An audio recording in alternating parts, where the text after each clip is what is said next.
Öncelikle merhaba arkadaşlar.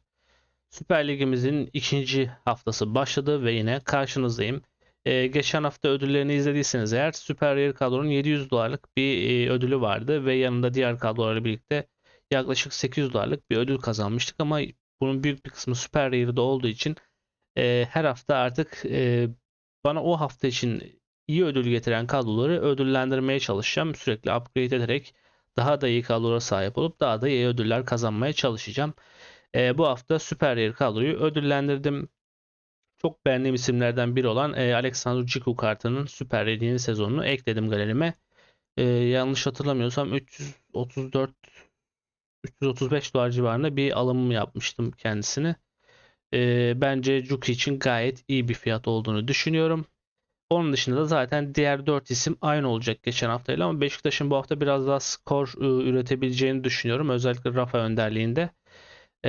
Ya bir de İsmail Yüksek, Abdülkerim Bardakçı, Cuku üçlüsünden birini dışarı itmem gerekiyor. Şu an için İsmail dışarıda ama son dakikaya kadar belli olmaz benim için. Belki Apo'yu belki de Cuku'yu çıkarabilirim.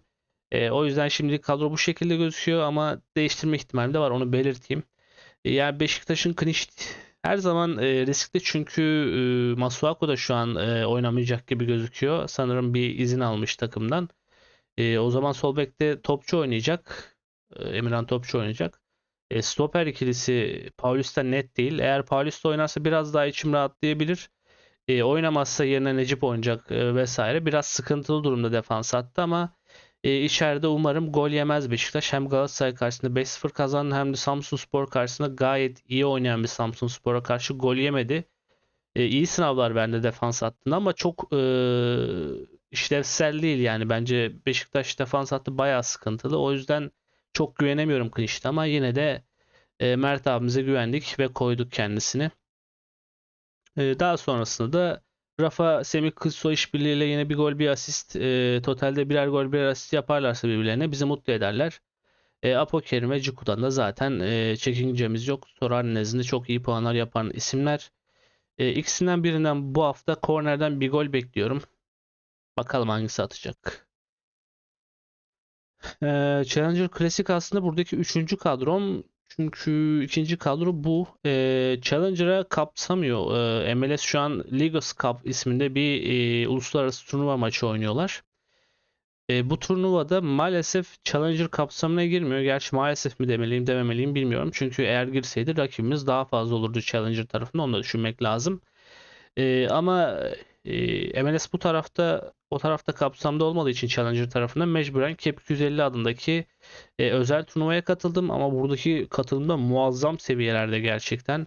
Baktığımda 1200 katılım var Süper Rare'e ve 50 ödül var. Yani çok zor burada ödül kazanabilmek ama başka bir yere kadroyu kuramıyordum. O yüzden mecburen buraya koymak durumunda kaldım. Yani Beşiktaş bir clean sheet yaparsa Omar Colley zaten golcü bir stoper. Belki bir tıklatır diye düşünerek kendisini buraya ekledim. Kepi'nin de açıkçası etken de buraya koymamda. Eğer Duarte'yi koyabilseydim, emin olsaydım onu koyacaktım ama Duarte'nin de bir rotasyon yeme durumu var. Çünkü Başakşehir'le birlikte ön eleme turundan çıktılar. 3 gün sonra lig maçı var. 3 gün sonra playoff konferans ligi olacak. Yine 3 gün sonra lig. Yine 3 gün sonra playoff konferans rövanşı vesaire şeklinde bir çok yoğun takvimleri var. O yüzden Duarte bilmiyorum açıkçası devam eder mi bu hafta nezdinde ama çoğu maçta oynayacaktır Duarte. Sadece bir maçta kesik yiyeceğini düşünüyorum. O maç bu maç olur mu? Sonraki maçlar olur mu bilmiyorum. Bakacağız. O yüzden Omar Colley'i ekledim buraya. Lolis'i zaten söylemiştim. Elimde olan ikinci oynayan Super Rare tek kart zaten. İkinci olan kart. O yüzden onu burada kullandık. Maximiliano Morales dedem gerçekten oynadığı zaman muazzam puanlar yapıyor. Son maçta da bir golle kapatmıştı. Umarım gollerine ve asistine devam eder. Ağırlıklı olarak asist yapan bir isim. Biraz şey gibi düşünebiliriz kendisini. Mertens gibi düşünebiliriz. Zaten yaşları da yakın sanırım. Çok emin değilim ama yakın olması lazım yaşlarının. Boyları falan da yakın, hatta benzer profiller. Gelelim Ciro Immobile. Bu hafta tıklatacağına eminim abimin ama şöyle bir durum var. Maalesef 3 tane yeni sezon kartı koymam gerekiyor ve buraya sıkıştıramıyorum. Çünkü Onu yaparsam Rafa'yı çıkarmam gerekiyor. Rafa'yı çıkarırsam da Immobile'i koymamın pek bir anlamı kalmaz. Aslında Immobile'i yeni sezonu çevirebilsem muazzam olacak da bir türlü onu başaramadık. Bakalım. İnşallah onu da yapabileceğiz. Daha sonrasında Arber Hoca son 2 haftanın ikisinde de birer gol attı. Ve fena oynamıyor gerçekten.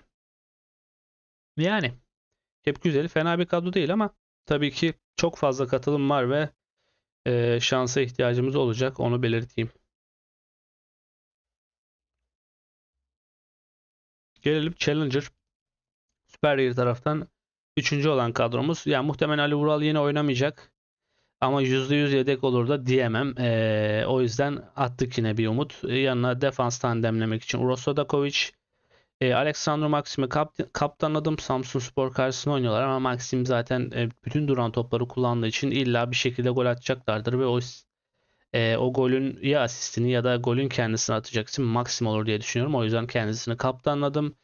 Burada da Ceko'nun ben başlama ihtimalinin başlamama ihtimaline çok yakın olduğunu düşünüyorum. O yüzden kendisini buraya attım. Zaten kalesi olmayan bir kadro başlayacaksa Ceko abimle birlikte olsun kadro dedim ve yanına da İsmail Yüksek'le tam denledim. Dediğim gibi eğer İsmail Yüksek'i buradan çıkarırsam bu isimlerden birini koyacağım. Maciku'yu ya da Abdülkerim Bardakçı'yı buraya koyacağım ama şu an için bu şekilde ilerleyeceğim gibi duruyor. Belki değiştirmem. Ya zaten son dakikalarda falan net bir bilgi almazsam değiştirmem. O şekilde kalır diye düşünüyorum.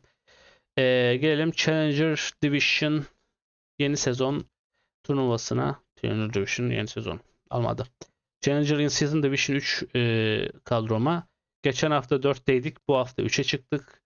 Bu haftaki hedefimiz 2'ye çıkmak. Sonraki hafta hedefimiz 1'e çıkmak ve ondan sonra asıl rekabetçi oynamaya başlayacağız. Tabii buralarda da artık rekabetçi oynamaya başlamamız lazım. O da ayrı bir konu. Zaten olabildiğince en iyi kadromu buraya kurmaya çalıştım.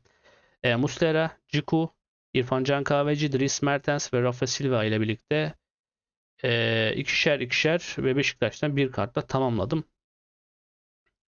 Yani gerçekten Sorar nezdinde iyi puan toplayan isimler hepsi. Bir tek İrfan Can allround potansiyeli olmayan bir isim. Onda skor yapması gerekiyor. İrfan Can'ın bir skoruyla birlikte bence buranın birinciliğini bile alabilir diye düşünüyorum. Bakacağız.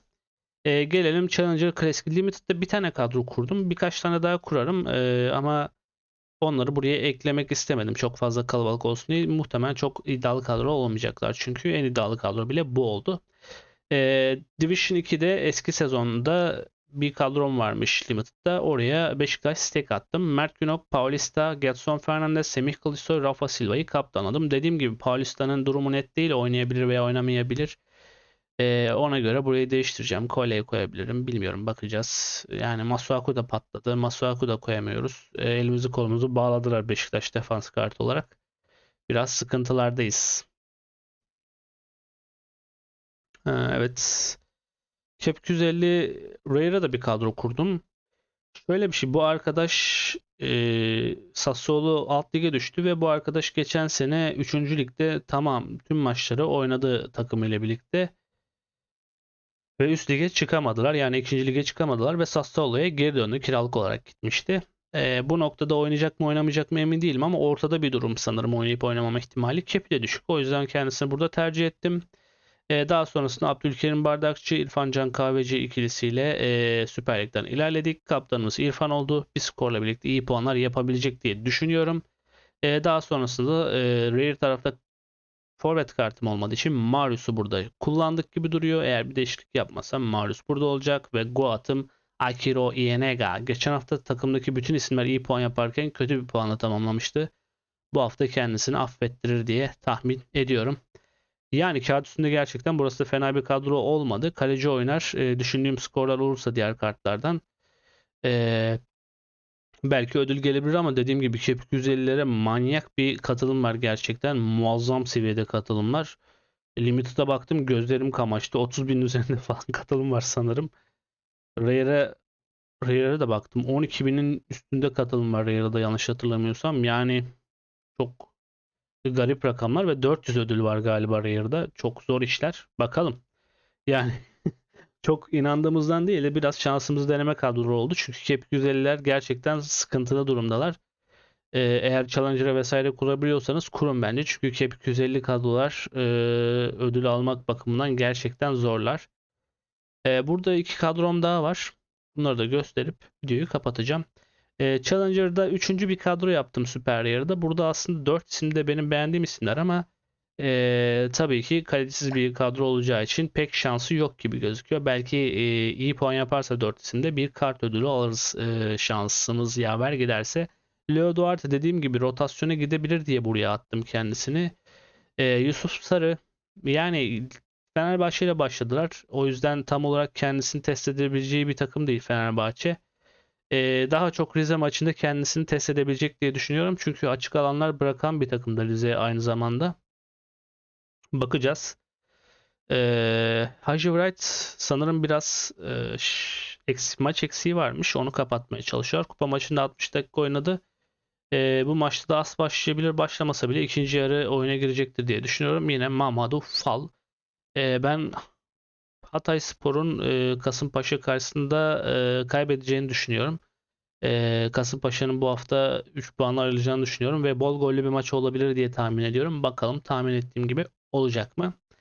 Son olarak da Division 4 tarafında da bu şekilde bir kadrom var. Mert Günok, Paulista, Milot Rashica, Beşiktaş üçlemesi yaptım. Elimde forvet kartı olmadığı için Ali Sowu süper olarak kullandım ve İsmail Yüksek'le birlikte burayı tamamladım. Gabriel Paulista oynarsa buranın da bir şansı var. En azından Division yükselteceğine eminim burasının. Tabii bu kartların hepsi listede birçoğu. Hepsi demeyeyim birçoğu listeli. O yüzden satış olursa da kadrolarda bir takım değişiklikler olabilir. Ama genel hatlarıyla kadroların bu şekildeydi. Eğer videoyu beğenir ve abone olursanız beni mutlu etmiş olursunuz. Bunun akabinde hala sorarak kaydolmadıysanız şuralarda bir link göreceksiniz. Video göreceksiniz. O videoyu izliyorsunuz. Daha sonrasında bana Discord üzerinden ulaşıyorsunuz. Detayları ben size yardımcı oluyorum efendim. Kendinize iyi bakın. Hoşça kalın. Bay bay diyorum. Bay bay diyorum.